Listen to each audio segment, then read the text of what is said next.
Welcome to The Vault, a mini-series within the Tales of the Lost universe that ventures into secrets hidden inside the archives of the Library of Congress. In this next batch of episodes, we will be exploring the many cancelled American anime adaptations created by Renaissance Atlantic and Bandai Entertainment, rejected pilots and TV treatments forever lost in the archives. Until now, each new episode covers a new discovery. What piece of lost media might turn up next? Follow us as we dive into the depths of the vault. Before we get to our main dish, this episode of The Vault has been sponsored by Big Bad Toy Store. Don't let the name fool you. I've been looking for a premium action figure website that caters to all of my nerdy needs. And if you love anime, cartoons, 80s, 90s nostalgia, film, and video games, Big Bad Toy Store is home to all of the coolest collector items that you can think of. Don't you just hate it when your toys don't come as advertised? Say goodbye to that unreliable bullshit. Big Bad's got you covered. Big Bad! They have something for all generations of anime fans. Love Demon Slayer? Cool. How about Sailor Moon? Just look at this Sailor Venus. Sailor Venus. I got myself a lovely Angelomon figure from Digimon, along with her boyfriend Robocop Man. Warning, not an actual anime character. Got this cute little Digivice for my sister that I love. Hurry up, open it. Come on, hurry up. Hurry up, kid, open it up. And this joke, her, for my sister who loves Persona. Big Bad's got toys for the whole family. Check out Big Bad Toy Store at bigbadtoystore.com. And now, back to the vault. A tantalizing treat. On March 7th, 1992, an anime series aired in Japan that would forever alter the landscape of animation forever. That series was Pretty Soldier Sailor Moon. Quickly becoming a cultural phenomenon in Japan, it was only inevitable that the series' popularity would spread overseas, particularly in the United States. However, before Sailor Moon was localized for North American audiences, attempts were made to Americanize the series. This led to the creation of what would be colloquially dubbed by fans as Saban Moon, a live-action and animated hybrid crafted together by Rocky Solotov of Toon Makers and Renaissance Atlantic. The show had been conceptualized in part as a response to the Power Rangers, a live-action children's show stitched together from previous existing Japanese media that had become largely successful in the North American market. Despite their efforts to put this concept into forward motion, the pilot was ultimately rejected. With just a handful of animated cells and a grainy recording of the pilot's music video circulating online since 1995, Saban Moon became a relatively sought-after and well-known piece of lost media. Several attempts since then had been made to uncover the pilot in its entirety, until its discovery in August of 2022 by yours truly, when I had uncovered the lost pilot from the Library of Congress archives in the second half of my two-part documentary titled The Western World of Sailor Moon. Before this, however, a previous attempt to unearth the pilot had been made that led to its own groundbreaking and serendipitous discovery. Flashback to June 19th of 2018. Kotaku journalist Cecilia D'Anastasio had posted an article chronicling her own extensive search of the lost pilot with her team. Though she didn't manage to get her hands on the Saban Moon pilot, what she managed to retrieve had been equally as valuable. During her sit-down with Renaissance Atlantic CEO Frank Ward, to the surprise of many, tucked away in his home was a little VHS tape labeled Team Angel. After the DeK dub of Sailor Moon had briefly been cancelled in the United States, it had been revealed that a second attempt was made by Renaissance Atlantic CEO Frank Ward to completely Americanize the show from the ground up. The series followed Team Angel, a group of 4 heroic angels that live in another realm and deal with mythical themes. When there's a threat on Earth, the angels transport to the planet to save people from thieves, near car accidents, fires, and even tornadoes. For the longest time, all we really knew about the Team Angel concept was the bizarre story of its inception covered in the Kotaku article, along with the discovered promo for the series. That is, until my previous investigation of the company, when I had been given photos revealing not only the prototype dolls, but also early concept art created for the series. I didn't think much would come from that investigation until I was given the chance to withdraw all of the materials submitted by Renaissance Atlantic to the Library of Congress archives. Tucked away in those archives was the full TV treatment to the Team Angel series. The document contained pages that provided further insight on the characters, from their appearances to their personalities, the main premise of the show, along with a breakdown of the series structure from episode to episode. Making sure I didn't miss any other potential secrets, I also made sure to get a copy of the already public promo that had been released to the public in 2018. When I received my copy, I came to find that the promo video obtained from the library was virtually identical to the promo Frank Ward had shared with Cecilia. The only difference was that the promo provided contained both a long and short version, each with alternate Bandai America and Renaissance Atlantic end slates. But before we can close out this video, I'd like to present the official TV treatment for the cancelled Team Angel series. Once upon a time, there was a distant, beautiful star called Zara. It was ruled by the magnificent Queen Angela, who was known throughout the universe for her breathtaking loveliness, wisdom, and virtue. Because of the angelic power and magic of Queen Angela, everything was beautiful on Zara. All the people were happy and peaceful. Sparkling crystals and glittering stars twinkled all around and throughout the land, reminding everyone of Queen Angela's kindness and beauty. Wherever the lovely Queen Angela went, she was surrounded by angelic golden stardust that spread peace and happiness. She wore a flowing white gown and golden star-studded cape. Her long blonde hair was crowned by a dazzling tiara of sparkling gems. Looking down from her twinkling pink stardust castle high among the clouds of Zara, Queen Angela was able to see our world. She saw how special Earth was and how wonderful life could be there. But she also saw trouble and sadness. And that trouble was getting worse because of Queen Angela's evil sister, Malvina, the witch. Malvina lived on the dark side of the moon and was devoted to eliminating happiness on Earth. She and her two bumbling warlock goons, Flotsam and Jetsam, could take on human or animal disguises or use black magic to make people feel bad or sad. Queen Angela knew that unless Malvina was stopped, the people of Earth would never know peace and joy, and only one thing could ever stop Malvina: Stardust Angel power. So Queen Angela handpicked 4 young maidens of Zara. She would teach them the ways of Stardust Angel power so that they could defeat the mean witch Malvina and help make Earth a better place. These 4 handpicked young girls would, in time, come to be known as Team Angel. Lila, a black girl, would rather read than eat. Somewhat reserved, she often has her nose stuck in a book when the others want to giggle and romp in the woods. Although the others tease her about being so serious and studious, they are quick to consult her whenever they have a question that no one else can answer. Lila, far more than the others, has studied Earth and its histories, customs, and literature. She is the intellectual leader, intense about her studies, no patience for nonsense. Secretly, Lila wishes she were more outgoing and glib like Delphine. Delphine, or Del, is the life of the party. Her existence is a whirlwind of laughs and fun.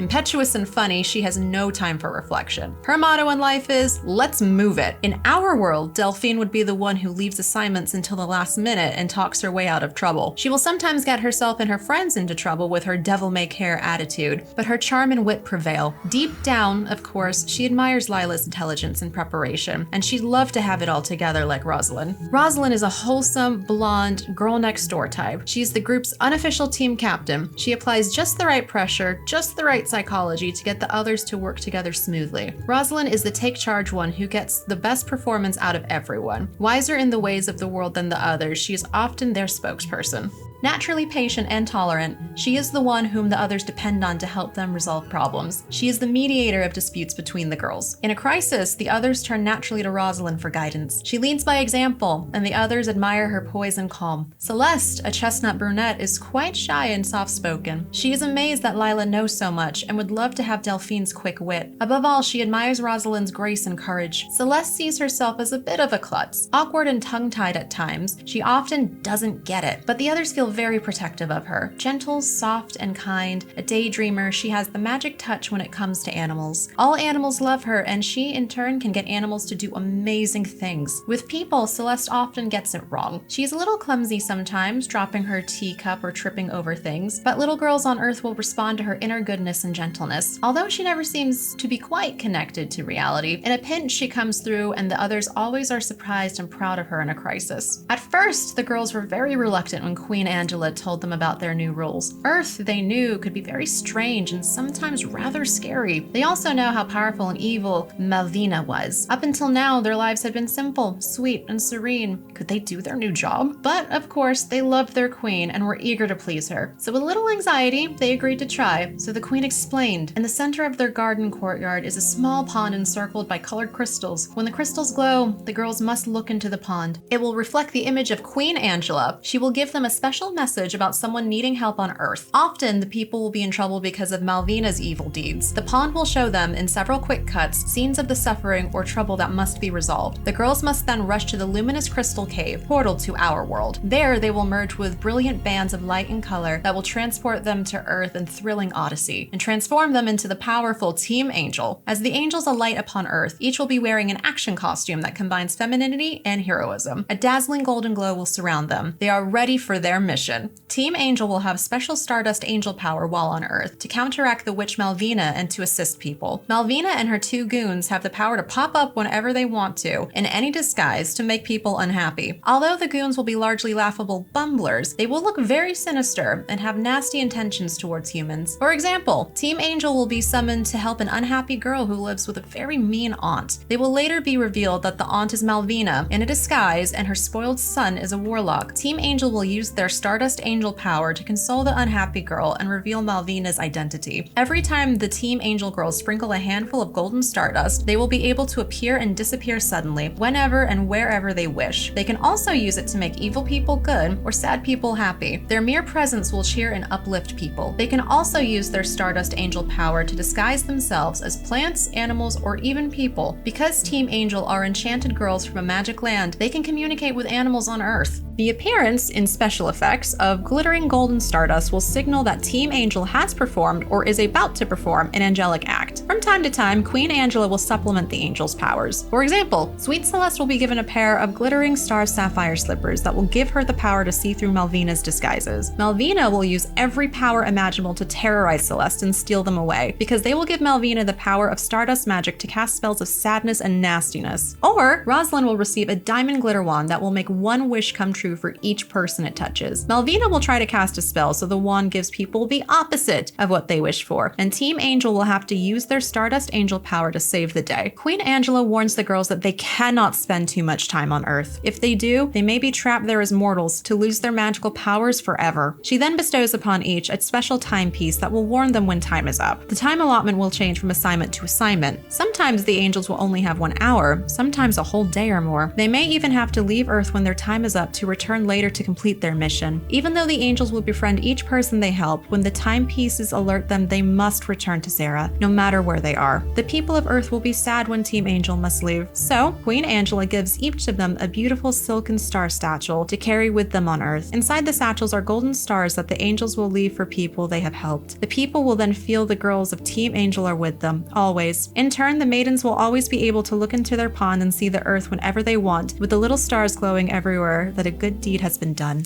Zera is a magical, perfect land. There are beautiful green plants and bright, pretty flowers everywhere. Bubbling brooks and waterfalls are all around, and there are sparkling crystals and glittering stardust throughout the land. All of the animals on Zera can sing and talk. While on Zera, our 4 maidens spend most of their time gathered together in a spacious 3-sided atrium nearby Queen Angela's castle. They wear pastel-colored flowing gowns with sparkling accents in the fabric and accessories. Their hair is long and flowing. The maidens are cared for and kept in line by Persephone, a gnome-like creature whose gentle appearance belies a no-nonsense personality and keen powers of intuition. With her lilting Irish brogue, she'll be the first to remind Delphine to think before she talks, or to rein in Rosalind when she gets a bit too bossy. But despite a stern approach, Persephone adores the maidens and would guard them with her life. She can always sense when they're in trouble. Inside the atrium are flowers, plants, and luminous crystals. The star motif will be everywhere, in golden wall fabric, on pretty vases, on the carpet. A few steps lead down from the the atrium into a large garden courtyard surrounded by a bubbling stream. In the center of the courtyard is the crystal pond, which will alert the maidens when a mission is at hand. The atrium contains large, cushy velvet chairs accented by large golden stars woven into the velvet. There is a star-shaped table. An aquarium is filled with tropical fish, including, of course, starfish. From a golden cage in the corner, we hear the constant chatter of Enoch, a vociferous mynah bird that the maidens pamper. He loves to spontaneously join in their conversations or comments on their activities. Because Enoch loves to be part of all the goings-on, he invites himself to join Team Angel on their journeys to Earth. While there, he has a whole new set of people and situations to comment on. There are also a piano, harp, recorder, and bells. These instruments, with star accents, of course, are for spontaneous songs. The maidens love to play music, by themselves or together with the singing animals of Zera. Delphine, who loves to be the center of attention, enjoys showing off at the piano or harp, although she rarely takes the time to learn the notes. That really bothers Lila. A bookcase dominates one wall of the atrium. It is filled with every conceivable kind of book, especially about Earth. With such an important new role, Lila feels she must learn everything there is to know about this mysterious world and impart that knowledge to the others. There are always an assortment of animals inside and around the atrium and courtyard. As Celeste has such a soft spot for animals, she will often adopt rabbits, guinea pigs, kittens, or puppies. Her favorite pet is a large gray lap cat, Nimbus, who will often sit on her lap as she grooms him with a golden brush, listening to the others chattering. Meanwhile, Rosalind is determined to manage it all. Serious about her role as the group's unofficial leader and problem solver, she takes it upon herself to make sure that there is cooperation and harmony between them at home and on Earth. But at times, the responsibility feels overwhelming. She then finds comfort and relaxation in dance. The others will sometimes find her alone in the ballet barre and a small studio adjoining the atrium. At least initially, 25% of each episode will be devoted to the maiden's life on Zera with their animals, hobbies, Persephone, and from time to time, Queen Angela. As the episodes progress and our main characters are established, other Zerian residents may appear, both normal-looking people and whimsical creatures. 75% of at least each initial episode will feature Team Angel in action on Earth. They will save people or animals in jeopardy and comfort sorrows. Often, although not every time,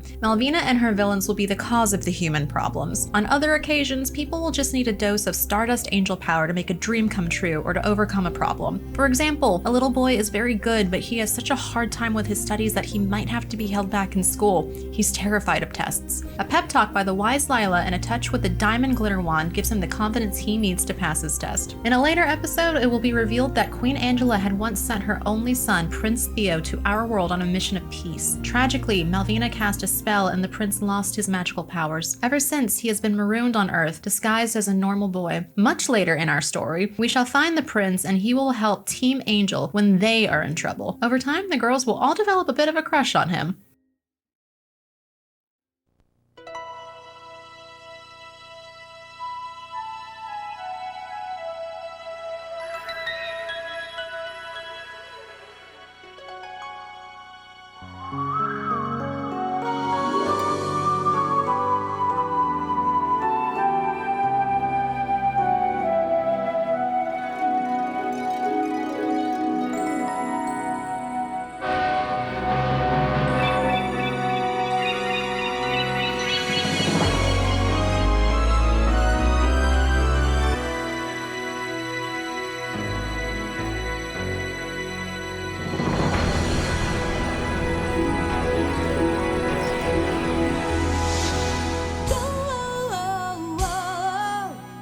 It's time to fly, Team Angel. Whoa, whoa, whoa. Let's ride the sky, Team Angel. We're gonna go where angels go. Team Angel. We'll fly on down and do what we do best. All for truth, peace, and justice. We're gonna go where angels go.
Team Angel, coming soon from Bandai America.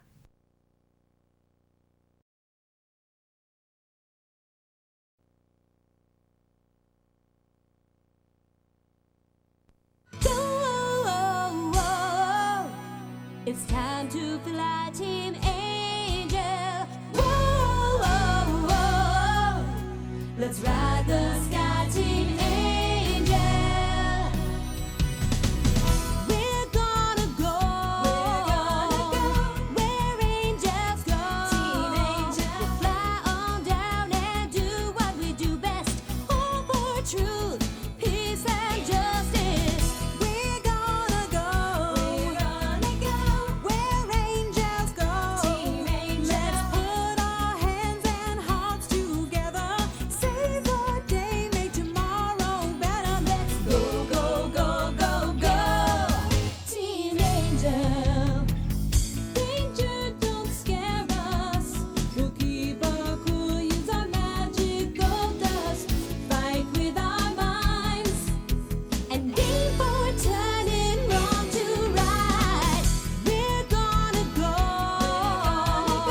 where angels go. Team Angel. Stop trouble on the double B.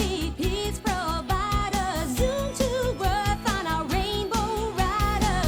We're gonna go where angels go. We'll see who needs love from up above, and that's who gets the miracle of Team Angel. Team Angel, go. Team Angel, Team Angel, go. Team Angel. Team Angel, coming soon from Bandai America. Thank you for dining with us. There's more where that came from.